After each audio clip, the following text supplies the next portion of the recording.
In this session, we will discuss heat transfer. Heat transfer means the heat energy is transferred from one place to another. There are three main modes of transfer. One is conduction, second convection, and third radiation. Under radiation, we will be discussing about the three important laws. One is Newton's law of cooling, Stefan's law, and Wien's law. First, let us discuss about thermal conduction. What is thermal conduction? If you take a metal rod and supply heat or heat it at one end, after some time you will notice that you are not able to hold the rod because that end feels very hot. So, the heat energy is conducted from the hot end to the cold end. So, when you have a rod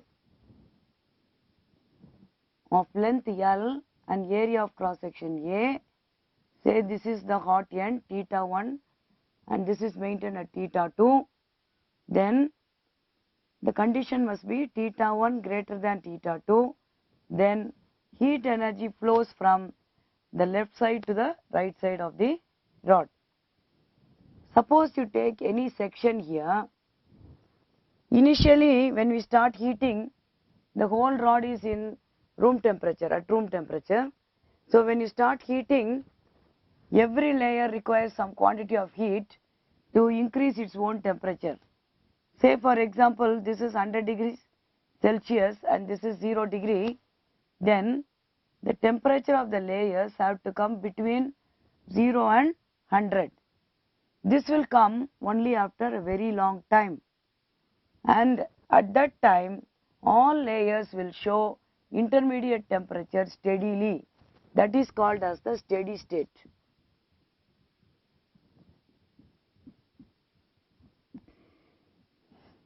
So, when you are heating a rod, keeping one end at say steam temperature, other end at 0 degree, then when you heat it for very long time, every layer in between these two will attain a constant intermediate temperature, and it will remain constant as long as we supply the heat. This is known as steady state. In steady state, the quantity of heat crossing any section will be constant. In steady state, the quantity of heat crossing any section will be same. So, Q is the quantity of heat per unit time, per unit time. So, actually it is Q energy by 1 second, that is the meaning. Then it is found that Q is proportional to, or we will write Q by T, quantity of heat, T time, then Q by T proportional to area of cross section and proportional to the difference in temperature and inversely proportional or the temperature gradient. So, the quantity of heat conducted per unit time is proportional to area of cross section and the temperature gradient. This is called as the temperature gradient. Then we can write Q by T equal to K A theta 1 minus theta 2 by L, where this proportionality is constant. K is called thermal conductivity of the material or coefficient of thermal conduction. So, K is known as the thermal conductivity of the material. Let us now find the unit and unit for K. So, what is Q by T? Q by T is watts. This is meter square. This is Kelvin, capital K, and this is meter. So, the unit of K is watts per meter per Kelvin. So, the unit of thermal conductivity K is watts per meter per Kelvin. Different metals have different thermal conductivity.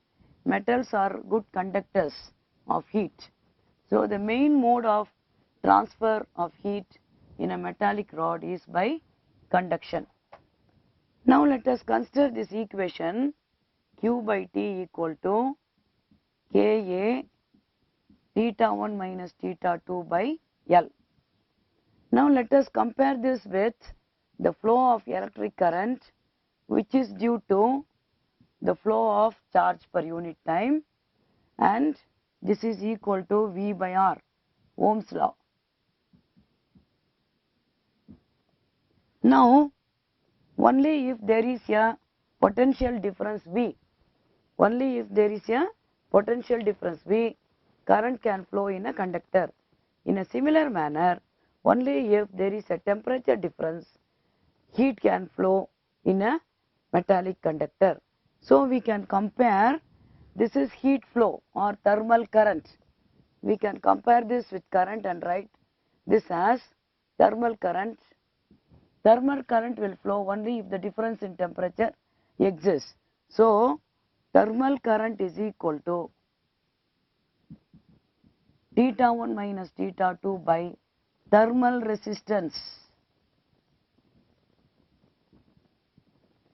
In the place of electric resistance, we have thermal resistance.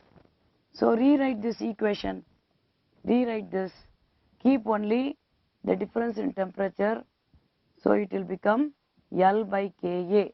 So the term L by Ka corresponds to thermal resistance. So the term L by Ka corresponds to thermal resistance. So it is L by Ka. Okay. So this is analogous analogy to the flow of electric current, electric resistance R. Now analogy we define the thermal resistance.